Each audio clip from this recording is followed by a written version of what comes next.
लोकसभा चुनाव के लिए घोषणाएं हो गई हैं। 2 चरणों में राजस्थान में लोकसभा के चुनाव होंगे। उसमें तमाम चीज़ें हो रही हैं। हमारे साथ मौजूद हैं भाजपा नेता और गुर्जर आरक्षण समन्वय समिति के अध्यक्ष विजय बैंसला जी। भाजपा कह रही है कि हम 25 की 25 सीटें जीतेंगे, हैट्रिक मारेंगे। आपको क्या लगता है? भाजपा ही नहीं, पूरे राजस्थान के लोग यही कह रहे हैं और मन बना चुके हैं कि 25 की 25 ही सीटें भारतीय जनता पार्टी दमखम के साथ जीतेगी। क्या लगता है कोई चुनौती है विपक्ष की तरफ से? किसी सीट पर लगता है कि कोई बड़ी चुनौती हो, कोई बड़ा बड़ा लगता है कि इस बार ऐसा नहीं हो पाएगा, या मोदी के नाम, मोदी का काम? क्या लगता है आपको इस पे?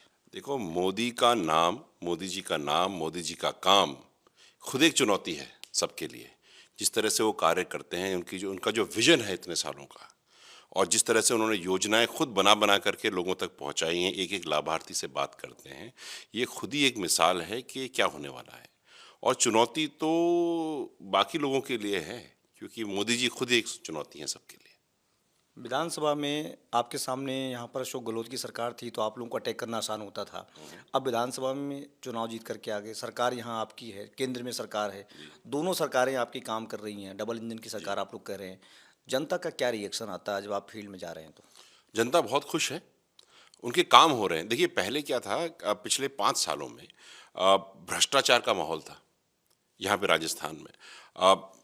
पेपर लीक का माहौल आपने देख ही लिया, और अब जिस तरह से रोज कोई ना कोई बंदा पकड़ा जा रहा है पेपर लीक में, जो युवा, देखो राजस्थान जो है, जो भी व्यक्ति 55 साल से ज़्यादा उम्र का है उसकी तो ज़िंदगी उसने जी ली, लेकिन जो युवा है वही तो आगे का भविष्य राजस्थान का है।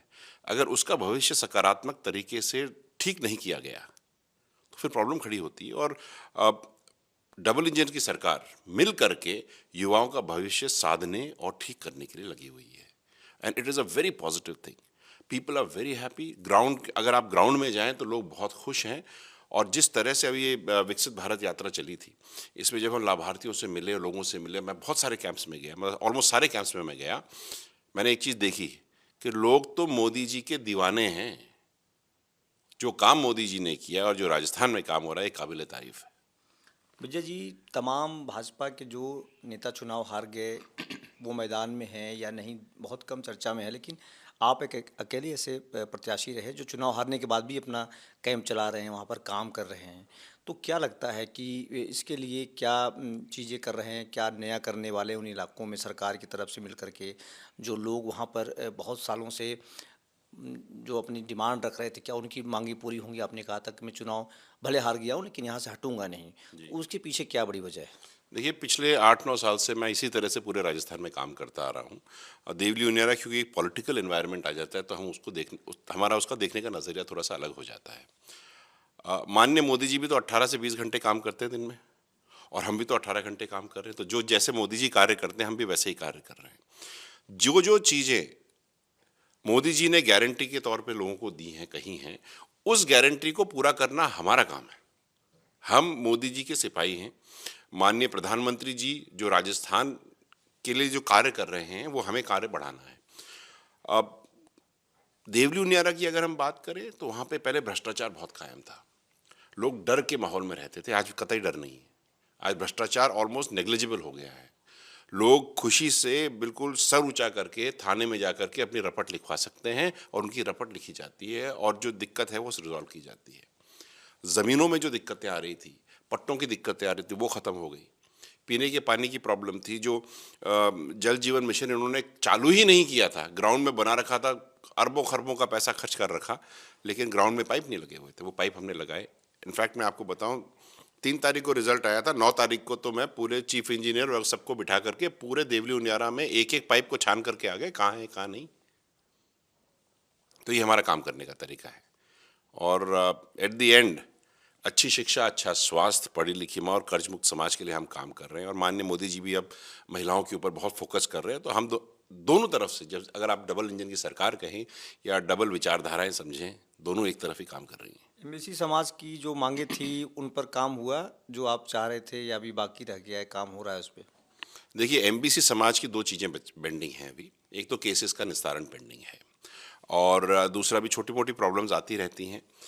जैसे कि अभी स्कॉलरशिप्स में कुछ इशू आ गए, जन आधार कार्ड में एमबीसी वगैरह का जो इश्यूज है वो रिजॉल्व हो जाएगा।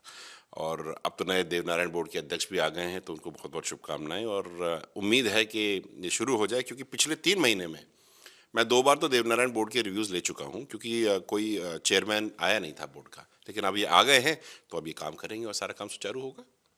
क्या ताकत मानते हैं आप भाजपा के लिए? कहा जा रहा है कि पूर्वी राजस्थान उधर पश्चिमी तक जो है थोड़ा सा चुनौतीपूर्ण माना जा रहा है, कांग्रेस का जातिगत समीकरण तमाम बातें हैं।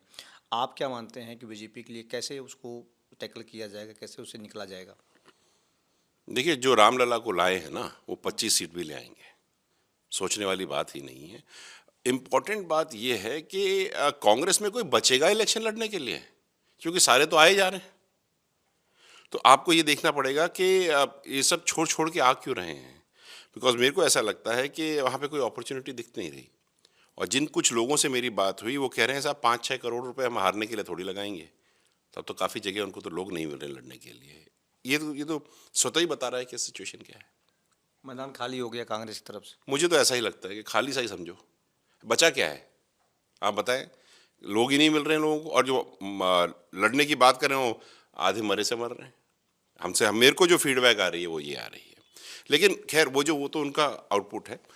हमारा आउटपुट ये है और हमारा इनपुट भी यही है कि दमखम से इलेक्शन लड़ा जाएगा और प्रोग्रेस के बेसिस पे इलेक्शन लड़ा जाएगा। आप ये देखिए, ईआरसीपी को चेंज करके मध्य प्रदेश और राजस्थान के साथ अलाइनमेंट करके सारी डिस्ट्रिक्ट्स में पानी आ रहा है, बहुत जल्दी आ जाएगा। और अभी कल की ही बात है, माननीय मुख्यमंत्री बचनलाल जी ने कहा कि हम शिलान्यास भी हम ही करेंगे और उद्घाटन भी हम ही करेंगे। तो 5 साल के अंदर सारे काम हो जाएंगे। इसके अलावा हरियाणा से भी अलाइनमेंट हो गई है पानी की। तो अगर राजस्थान में सबसे इम्पोर्टेंट चीज़, अगर पानी आ जाए ना, तो धरती सोना उगलेगी। बस लाने की देर है।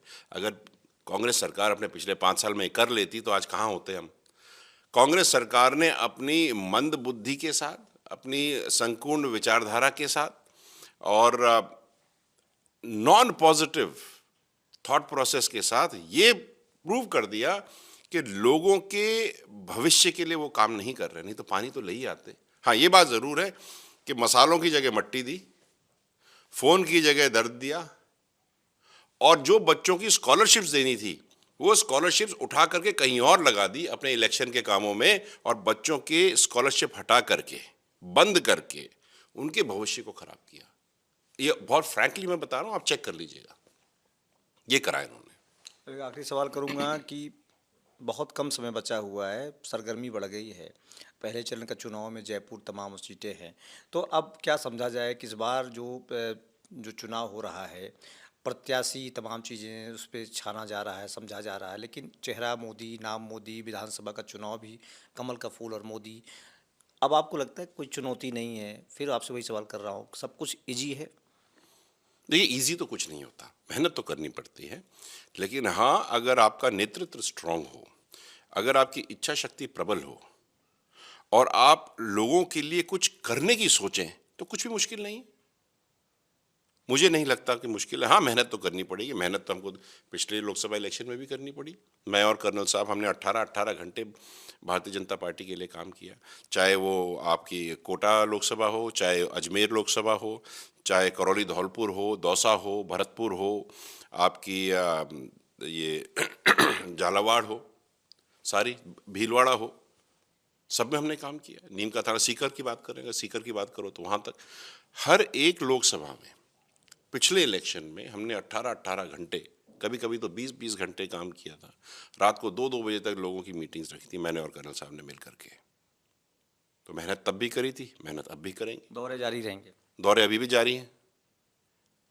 अभी आप मानिए कि टोंक सवाई माधोपुर लोकसभा में अभी तो प्रत्याशी आए नहीं है, जो भी आएंगे तब आएंगे, लेकिन उनके लिए हमने काम करना पहले ही शुरू कर दिया। मेरे पूरी लोकसभा के हर एक विधानसभा के जितनी भी बड़ी तहसीलें हैं, पिछले 3 महीने में मेरे 2-2 दौरे हो चुके हैं। मैं सबसे मिल चुका हूँ, बात कर चुका हूँ, नब्ज टटोल चुका हूँ, समझ चुका हूँ कि कहाँ पर क्या करना है, और जो भी प्रत्याशी आएगा उसकी हम कंधे से कंधे मिला करके मदद करेंगे और जिताएंगे उसको। कमल का फूल जीतेगा, ये बात पक्की है। तो ये थे हमारे साथ विजय बैंसला, जो भाजपा के नेता हैं, और इन्होंने उन तमाम हमारे सवालों का जवाब दिया। चूँकि सरकार आने से पहले जब कांग्रेस की सरकार थी तमाम सारी समस्याएं थी, उनको लेकर के लगातार इन्होंने आंदोलन किया, धरना दिया और लगातार डटे रहे। अब इनका कहना है कि चीज़ें बेहतर हो रही हैं और मोदी के नाम काम पर यहाँ पर चुनाव जीता जा सकता है और मेहनत की जा रही है। एबीपी लाइव में संतोष कुमार पांडे, जयपुर।